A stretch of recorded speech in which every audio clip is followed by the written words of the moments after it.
Bonjour, je m'appelle Fadi Daouha. Dans cette vidéo, je vais vous expliquer le symbole de l'ensemble des primitifs. Parce que comme je vous ai expliqué déjà que l'ensemble des primitifs, c'est un ensemble infini, qui est tout simplement l'ensemble d'une même fonction, mais ajoutée d'une constante.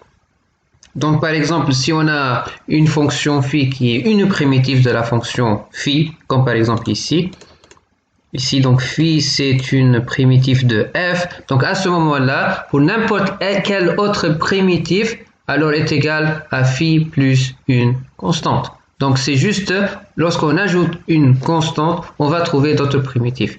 Donc tout simplement, on va définir ce qu'on appelle l'ensemble des primitifs. Ok? Donc, soit l'ensemble phi, phi est une fonction, l'ensemble des fonctions, telles que la dérivée est égale à la fonction f, est égale à quoi? Est égale à phi, tel que, si par exemple on a une fonction psi qui est une primitive de la fonction f, donc la relation entre phi, n'importe quelle primitive de la fonction f, et la fonction psi qui est une fonction standard, ok, est une constante. Voilà. Donc ça, ce qu'on appelle l'ensemble de tous les primitifs. La notation de l'ensemble des primitifs s'appelle, donc comme ça, on l'appelle, voilà.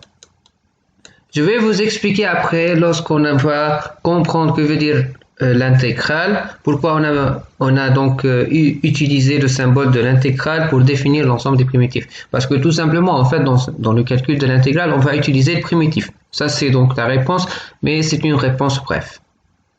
Ok? Donc, en résumé, qu'est-ce qu'on a? On a l'ensemble des primitifs qui est tout simplement l'ensemble des fonctions phi, ok, l'ensemble des fonctions phi, telles que cette fonction phi est égale, ou bien la dérivée de cette fonction phi est égale à la fonction f. Ça, c'est la définition de l'ensemble des primitifs. Ensuite, égale à l'ensemble de toutes les autres fonctions, sauf la fonction phi qui est une primitive de phi. La relation entre n'importe quelle primitive et une primitive particulière, c'est que la différence est une constante. La notation de l'ensemble des primitifs, c'est celui-là. C'est tout. Ok? Donc, si je veux calculer par exemple l'ensemble de tous les primitifs, par exemple la primitive de cosinus x est égale, on a dit que la dérivée de sinus est égale à cosinus. Donc tout simplement l'ensemble de tous les primitifs, c'est la fonction donc sinus plus une constante. Donc pour n'importe quelle constante, on a donc une primitive. Et donc la primitive particulière, c'est juste la fonction sinus. J'espère que vous avez compris ce que j'ai désigné par la fonction psi. C'est une fonction particulière, ok? C'est une primitive particulière, ok?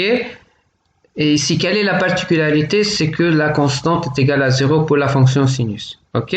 Mais pour tous les autres primitifs, c'est égal à sinus plus une constante. Peut-être 1, peut-être 2, peut-être 3, etc. Voilà. Un autre exemple.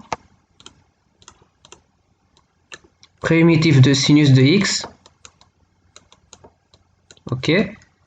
Égale moins cosinus de x. Ok? Plus une constante. Et donc ici, on voit que ça c'est la fonction psi et tout ça c'est la fonction phi de x, ok? Et ça c'est f de x, ok? Donc voilà, ça c'est deux exemples et donc le but juste de cette vidéo c'est d'expliquer c'est quoi cette notation, ok? Si vous avez vu cette notation dans le cours, eh bien, la réponse à cette question, c'est l'ensemble de tous les primitifs d'une fonction. Voilà, point. Donc, j'espère que vous avez compris donc, cette vidéo. Et si vous avez des questions, n'hésitez pas à me contacter ou bien sur Facebook, ou bien sur LinkedIn, ou bien sur WhatsApp. Et à la fin, j'espère que mon contenu de mes vidéos soit acceptable pour vous. Et n'hésitez pas à liker la chaîne ou bien de d'abonner sur la chaîne. Voilà. Salut.